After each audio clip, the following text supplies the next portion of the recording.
Well, ever since 9/11, Americans have been bombarded with the message that Islam is a religion of peace.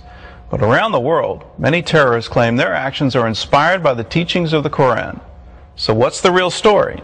Here's CBN News anchor Lee Webb. The Islam is Peace campaign began in earnest the day after 9/11, when President Bush visited this mosque in Washington, D.C. The face of terror is not the true faith of Islam. That's not what Islam is all about. Islam is peace.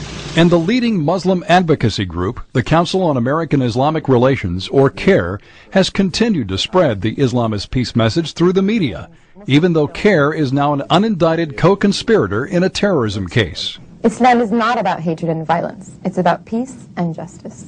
Some have even suggested that Christianity is somehow as dangerous or more dangerous than radical Islam. Rosie O'Donnell said as much on the program The View last year. And if you take radical Islam and you want to talk about what's going on there, you have to... And just one second, radical Christianity is just as threatening as radical Islam in a country like America. But is it? A new book says there's no comparison. Religion of Peace, Why Christianity Is and Islam Isn't, by Robert Spencer, says that while the Bible teaches Christians to love their enemies, the Quran teaches Muslims to be ruthless with unbelievers. This was the reaction of some British Muslims in London last year after a Danish cartoonist drew Muhammad with a bomb in his turban.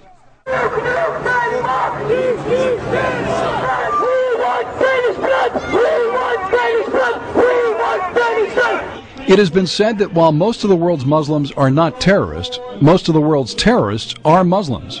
But many on the left still fear Christianity more than Islam. Spencer says it's time for the West to defend Christianity and tell the truth about Islam.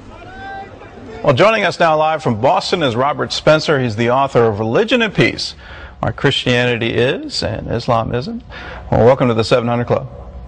Thank you. Very happy to be here. I've had an interesting conversation with some Arab ambassadors a couple of weeks ago, and one of them actually said that Islam is in need of a reformation. Is that sort of a prevailing view amongst, I guess, moderate Muslims? It's a common view, but I'll tell you one thing about that, Gordon. It's very important to understand. In Christianity, the Reformation was an attempt to get back to the basics, right? To clear away things that had crept in over the centuries that were not authentic, and to restore the purity of the original message of the New Testament. Now, in Islam, there's already been a Reformation like that. Muhammad ibn Abdul Wahhab, the founder of the Wahhabi movement, was an 18th century reformer in Arabia, and that's exactly what he proposed to do. He cleared away everything that was a later addition in Islam and got back to just what the Quran said and what Muhammad taught. And it became the most violent and virulent form of Islam that the world has yet seen. So I'm not really sure that a reformation is what is needed. What might be needed is a rejection of a literal understanding of a lot of passages of the Quran. Well, give us some examples of how is the Quran more violent than the Bible? Well, you know, of course, we all know that in the Old Testament there are passages where God tells Joshua to clear out whole cities and things like that. But the one thing that he never does is say, and all believers should go and do likewise, or that this is your instructions, this is your pattern to follow. There have been many ways that interpreters have understood those passages, most of the time in a spiritualized way, that they in some way stand for the struggle against sin within the soul of every believer. But in the Quran, it's unmistakable that there are passages like in chapter 9, verse 5, slay the unbelievers wherever you find them, chapter 9, verse 29, which extends and specifies the fight to refer even to Jews and Christians until they submit as inferiors under the rule of Islamic law. These things are not spiritualized, and they are directed as open-ended, universalized commands to all believers to fight against unbelievers, and that's how they've been understood by mainstream Islamic commentators through the centuries. So it's really, it's ridiculous when people say, well, the Bible is just as violent as the Quran. It just indicates that they don't really know what either one of them says. Is it possible for Christianity and Islam to peacefully coexist, or are they mutually exclusive? Well, in terms of doctrine, they're mutually exclusive because, of course, in 1 John it says, if you do not have the Son, you do not have the Father, whereas in the Quran it says anybody who says that Jesus is the Son of God is an unbeliever. And so excuse me, those two things don't coexist. But of course, Christians are prepared to coexist peacefully with anyone. But Islamic traditional doctrine, traditional Islamic law, does not allow for peaceful coexistence between believers and unbelievers as equals in a society on an indefinite basis. Muhammad said Islam must dominate and not be dominated. And ultimately, unfortunately, all too many Muslims consider that to be an imperative to push to impose Islamic law upon the societies where they live. And that means second-class status for non-Muslims. We don't seem to be able to get this. You know, back in World War II, Winston Churchill called that struggle a struggle for Christendom, and he was very bold in saying that. But we don't seem to get this. We seem to want to distance ourselves, if you will, from the basis of Western civilization. We don't want to claim that all our concepts are based on Christianity. Why are we so reluctant to get into this and say our ideas are better? Well, you know, it's a strange thing, but it seems as if a kind of self-hatred has gripped Western civilization. We're ashamed of ourselves. We're ashamed of our Judeo-Christian heritage. Even people who aren't Jews and Christians are unwilling to acknowledge that the Judeo-Christian tradition has been responsible for the greatest civilization the world has ever known. This self-hatred, I think, has become part of the pop culture ever since the Vietnam War. And that now it's really coming down to a challenge for us, because the Islamic law that the jihadists want to impose upon the world would deny basic things that we take for granted: freedom of speech, freedom of conscience, the equality of dignity of all people before God, the equality of rights of men with women, the equality of rights of all people regardless of creed, so that there's not a special class of people as there is in Islamic law.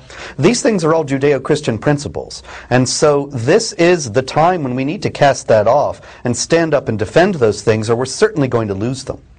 There seems to be a movement, and it's frankly political, that Christians are just as bad as radical Muslims. And I know CNN is doing a whole series this week, and AP just released a rather puff piece on it saying, you know, that everybody needs to watch it.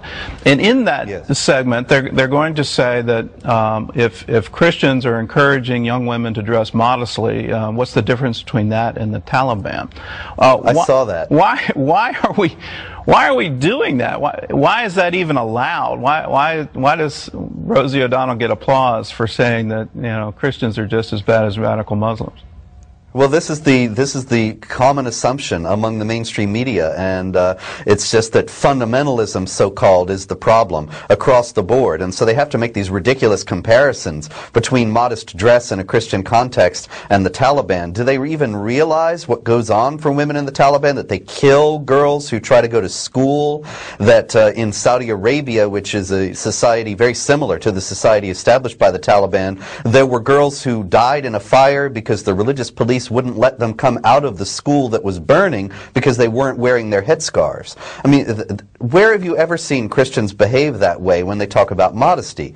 It's a comparison that is so ridiculous as to be laughable, and yet it does seem to be the prevailing view of the elite. And the only thing I know to do is to, well, I say thank God for CBN and for the fact that we're able to speak the truth here. And we know that since what we're saying is true, that reasonable people, I think, will be able to see the difference. Well, I love to tell people I've never heard of United Methodist Jihad. It just doesn't. Yes. It doesn't exist in Christianity. You don't go out and kill people.